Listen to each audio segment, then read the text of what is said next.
Farheen, maybe you can tell us a little bit about contributions and what do you see Muslim women's contribution? I think that Muslim women have definitely taken a step forward. I think that there's still a need to move forward or to increase that. I think that being a Muslim woman, you should look beyond just definitely education is key. I know that like you said, sometimes it's a cultural thing.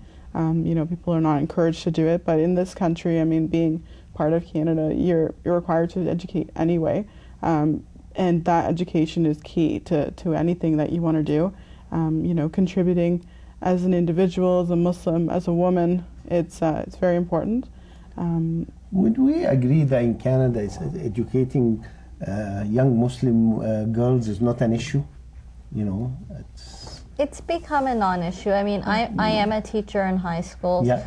I do notice perhaps with some newly immigrated families perhaps, or some very traditionally oriented cultural families, they may have slight differences in how they treat the education of their daughters compared to the education of their sons. But as they've been in the country for longer, a year, 2 years past, they come to realize that here, if you don't have an education, it's actually a detriment. Ozram, do you feel that's an issue here? I think there are families, just like Rubina said, that tend to have that same thinking where the education of their sons is more important than the education of their daughters. Still this kind of thinking. Unfortunately, I see it. I know families personally where they've prevented their daughters from going ahead to university because they just didn't want them to go. They were afraid of what kind of environment the university holds. Wow. Yeah. But how do we educate these people that you don't have to be afraid?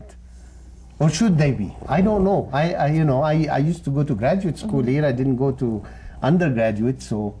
Well, I would certainly say not a reason to be afraid, but there's certainly a reason to keep communication open between parents and their children. There's certainly a reason to discuss some of the things that happen, because some of the things that happen in our schools, in our institutions, in our universities, perhaps aren't exactly what Muslims would recommend, in the sense that there's certain things that you may not want to have your children exposed to, but this is a big world. Agree on the whole society. If you're looking for whatever you're looking for, you'll find it. So, and the university is just a smaller society, so it depends on your upbringing and how you are. I agree with that. There's also the issue with public school versus Islamic school. There are families that just will not put their kids through public school because of all that it entails, the drugs, the sex, the We have to go for a break, so hold on to this thought and we'll discuss after the break.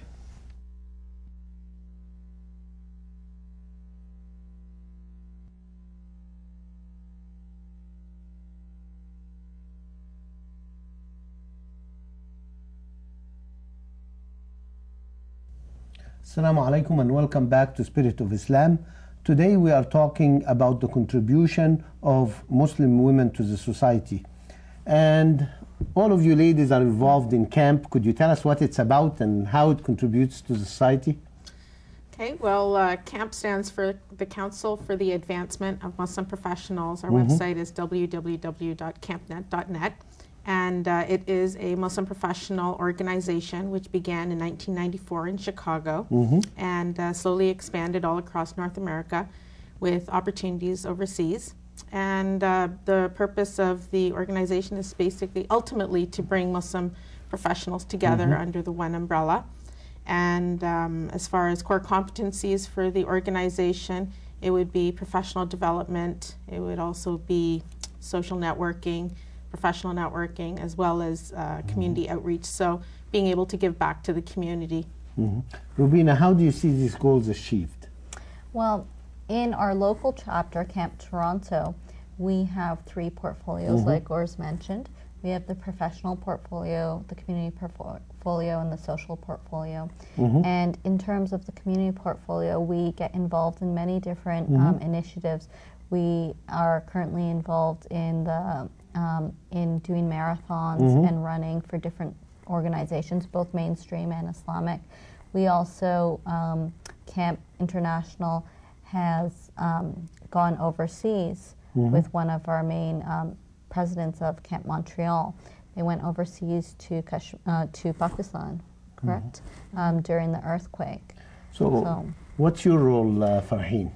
I'm the president of the Camp Toronto local chapter, and I'm responsible for the organization as a whole, looking at, overlooking the 3 portfolios and ensuring that we're achieving our goals. Specifically, I mean, our focus is professional development and community outreach. We also have a social networking side as well, and it's something that it requires. We have a lot of Muslim professionals. We're all coming together under this one banner. It's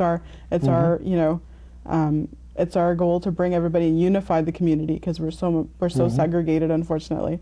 But it also is a way to give back to the community and contribute to society. We as Muslims are professionals, but yet we're not recognized for that. So this way we're able to give back to, the community as a whole and provide our skills and our profession,